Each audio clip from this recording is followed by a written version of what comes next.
السلام عليكم ورحمة الله وبركاته. أخباركم إيه يا شباب؟ النهاردة إن شاء الله هنلعب مع فيديو جديد ولعبة جديدة. هنلعب لعبة التفاحة.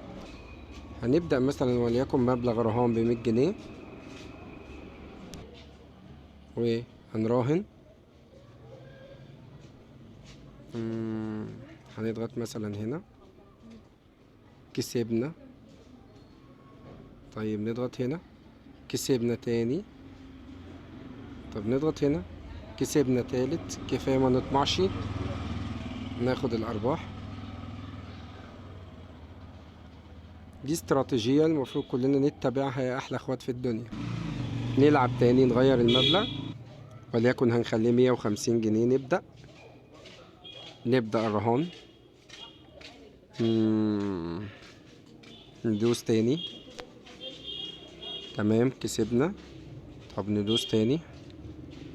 تمام كسبنا. ندوس تالت. تمام كسبنا. ما نطمعش، ناخد الربح. كسبنا الحمد لله.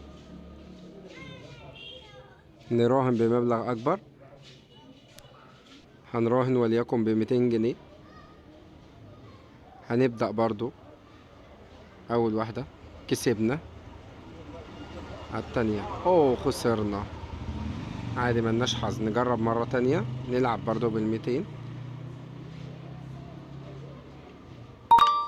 نراهن تاني. اوه خسرنا. طب تمام، نلعب تالت.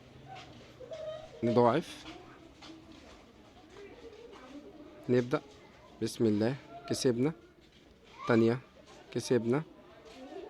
لا، مش هنطمع، هناخد الربح. تمام الحمد لله. 616 من 200 جنيه. طيب نرجع تاني لل200 جنيه. الثغرة اللي فيها زي ما قلت لكم، اللي هي من تحت، يعني نبدل على الأول على الشمال أو اليمين. فإحنا بدأناها مثلا باليمين، هنبدأ باليمين كده تاني. أول واحدة كسبنا. تاني واحدة اوه كسبنا. لا مش هغامر، هنكسب. دايما نركز، يعني نبدل مرة في اليمين ومرة في الشمال. تمام، مرتين أو 3 مرات. وبإذن الله جرب ديت، وبإذن الله هي مجربة، وإن شاء الله بإذن الله هتكسب. لو عجبك الفيديو اضغط لايك واكتب لي كومنت.